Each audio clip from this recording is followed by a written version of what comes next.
everybody, welcome back to our YouTube channel, Safe Space at Home with the Manzinis. Today we are sitting with the children of Rebecca Kolotsi, who is a COVID-19 survivor, and they are here to tell us their stories and how COVID impacted their lives, and also the journey, of course, because as much as their mother went through a particular journey, they were with her throughout that journey. So but let it be noted that I am the older one. Welcome, Lesedi and Emma. Thank you so much. Welcome to our YouTube channel. Who's the eldest? That's her. It's me. It's you. Yeah. Okay, I was surprised. I was very much surprised. Please introduce yourself properly to our viewers. I'm Lesedi Kolotsi, firstborn, and yeah, I'm 18. That's it for now. Okay, and then, I'm Emma Kolotsi. I am the second born and I am 14 years old. Okay, thank you so much. We are talking COVID-19 and then how it impacted families. Because obviously when your mother went through all of that, you were also affected, either being positively or negatively. So we want to hear from you. How was it like the first time that you learned that she was positive? She was COVID positive. How was it like? It was like, we saw the numbers going up, but we never thought like my mom would get sick and get COVID. But then she got COVID on my sister's birthday. We stayed in the house, she was sick. So I'm like, maybe she can treat herself at home. Then all of a sudden, they say, let's get in the car, your mom has to go to hospital. Fine, we go to hospital, you know, we didn't even get in at the admin reception. We left her there, that's how bad it was. But then I'm like, okay, maybe after a week or two, she'll come back. Okay. So, and then maybe just before we continue, it was on your birthday. How was the birthday? How did that whole thing affect you? Like, what were you thinking at that time?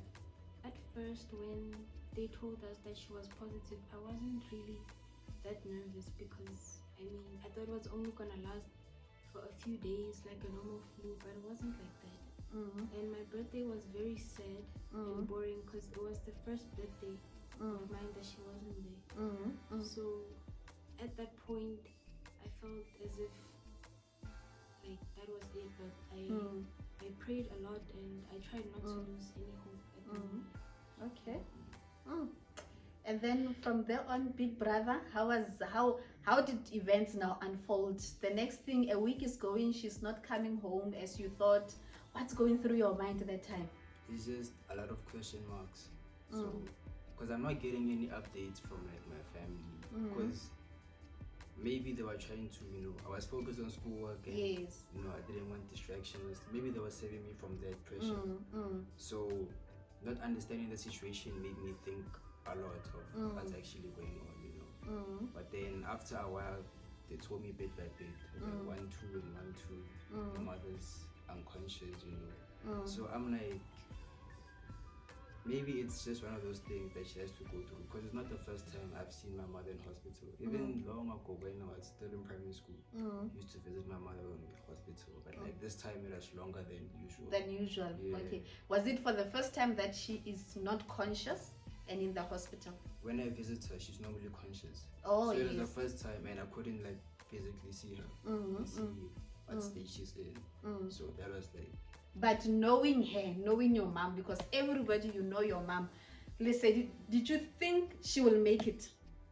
Like, did it go through your mind that she might not make it or she will make it?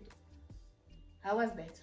After my granny told me that my mother had like a chronic lung disease, it was like COVID is also a lung disease. So what is going to happen? I didn't want to put ideas into my head, but like there was always that possibility, because the stats also, people started dying, you know, the recovery rate was low, the numbers were shooting up, so it was just like, just prayer at that point, and see what happens. Okay, and then school-wise, were you coping? Like, at the time we were writing exams, so you can imagine like writing math, you have to study. But there's another thought behind your mind that your mom's in hospital, she's just lying there, she cannot do anything. So it was very stressful and the pressure was really high because I was trying to maintain good marks, but at the same time, like thinking about my mom, because my mom is very important. She means a lot. So she's the one that actually built me to be who I am. So imagining her not being there was very scary for me. And like the death rates were high, the infection rates were also high, and the recovery rates were not speeding up like the other numbers. So, and knowing that she's within the number, knowing that my mom is in she's this one number. of them. So like people were dying like insects. So it was scary. So how did it make you view COVID? Because remember when your mom got sick, it was that first phase. It was not like now where we know, people do get better. How did that affect you when you go out? Were you not scared to go out? Were you not scared to associate with friends, thinking that maybe I would get positive or what? How did it affect you? Let's start with you and then you'll also give your... Normally, like, we knew COVID was there in the beginning, so we started like normal procedure, hands, always making sure you don't step out of the house without a mask and stuff like that.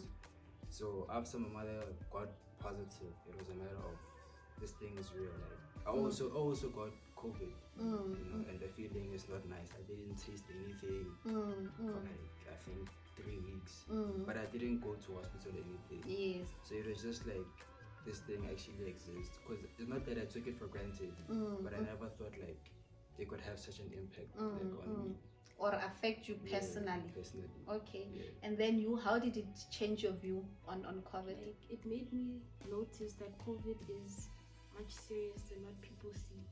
Because when other people get infected, you're like, okay, now I need to wash my hands, I need to do this. But when someone or you love a lot, it happens to them, that's when you see it from a different perspective. And honestly, I was the only one in the house that wasn't infected. So sometimes when they would cook food, it would be burning and they can't smell it. I'll be the only one that can smell it. Yeah. But yeah. Okay. And eating for them, it was normal with the burnt food. They would just eat it as if nothing happened. So yeah. No, your experience was too harsh,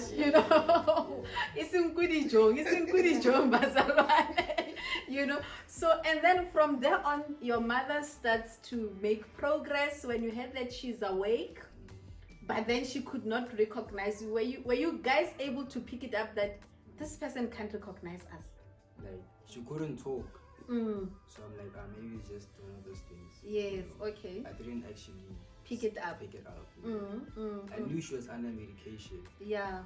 So it wasn't like I wasn't thinking about it too much. Yes. But when they said now she's awake, what was going through your mind? I need to call her. Okay. Even the birthday situation, I don't blame her for not remembering. But it was just to see, like, is my mother still with me? Yes. Does she still have that day for me? Yesterday was Sadie's birthday. But when I got mama's boy, wait. No, it's not even No, when I got mama's boy. It's not even like that. Yeah. Okay. No, that's good, because I know firstborns are very protective over their mothers also. And she's awake, she comes home. You hear that now mommy's coming home. Let's talk about that. What went through your mind? What were you looking forward to? And from that experience, like, what could you say was the best moment from there? For me, the best moment was actually to see her. Because every time we'd call her, she'd get very emotional. So you couldn't have that conversation with her like, Ma, today this happened at school, because she's wishing she was there for me to tell her what happened. So when she got home, I felt like all this weight was lifted from my shoulders. I was so excited to sit down with her, catch up with her, tell her what was going on, and just talk to her about how life has been. So just that mother-daughter talk, that's what I missed. Okay. And Mama's poncho poncho. How was it like when Mama came home?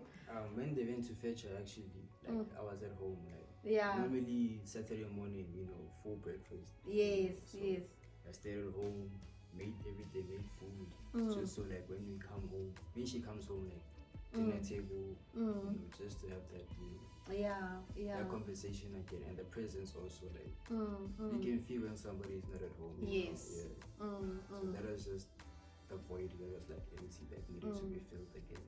Yeah. But when she came home, she was no longer the mom that left at home, because remember when she comes now, she's having the oxygen oxygen cylinder, and then now there's a scar here. She's also taking baby steps in terms of the progress, and like, how was that for you, seeing her in that state? That okay, it means that life has changed a little bit for her. And then how was it for you? How was it like? It was like more like of a sense of responsibility now. Okay. You have to be the mother now in the house now. And like I gym, like every day I'll be like, Mom, we're working out, we're gonna gym. Even made like like the whole family was involved. Yeah, so, yeah. Like my granny, my aunts, Emma, like a boot camp like kind of. Everybody. Yes. Like every 2 days we'll gym, just so she can have that thing that yes. we all in this actually. And then how was it for you? And like, the new life. It made me like I had to take care of my mom. Whenever she would call me, I'd be running to her, because now she can't do anything for herself. But the times when we had to gym, I didn't like it. Yeah. We woke up too early, we worked for too long. Yeah. But for my mom, I did it. Yes. Yeah. That's good. That's good. And then now she's your mom who loves life. She just had a birthday celebration, very beautiful one. The photographer, you were taking pictures. I saw the whole family together again. What can you say to someone who's going through the experience that you went through? Maybe there's a boy, young boy or a young girl out there, then it's say, but my mom is bedridden, is going through COVID or any other disease. What can you say to them just to encourage them? One thing that they need to do is to be supportive, because it's a lonely road, and also as a child, it's your first time actually it's my first time actually having to take care of my mother, I'm putting myself in her shoes on a day-to-day basis. Yeah. So all I'm saying is faith is the most important thing, because if you don't believe, it won't happen.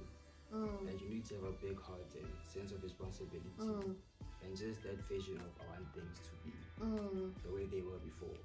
So I'm saying to that person, whoever is going through such, put God in everything, and he won't let you down. And also don't just manifest, you also have to work. That's how things will unfold. Ceci? And for me, what I can say is you should just have a healthy mindset. Don't see things from a perspective people tell you to see it. Like, trust in God, put all your faith in Him, and believe with all your heart. Don't believe and say, like, okay, this is happening, God has to do this. You have to talk to Him, and when you do talk to Him, give Him time to actually respond, because patience is key. But don't just let the situation you're in change your whole perspective of everything. Don't give up on life, don't give up on God. Just have a positive mindset and have faith. That's the one important thing I would say. Thank you so much. Thank you so much, Emma and Lesedi, the children of Ceci Rebecca. It is true when the word of God says, children are a blessing from the Lord, and blessed is a man who has his quiver full of them, for they shall contest with the enemy at the gate. What was Ceci Rebecca's enemy? The enemy was COVID-19, and her children, they stood by their mothers and supported them. You take care of your mother, please. Take care of your parents in their difficult times, because they need you. Your family need your support. Thank you so much, family, for watching. Please remember to subscribe, like, or comment, and see you next time.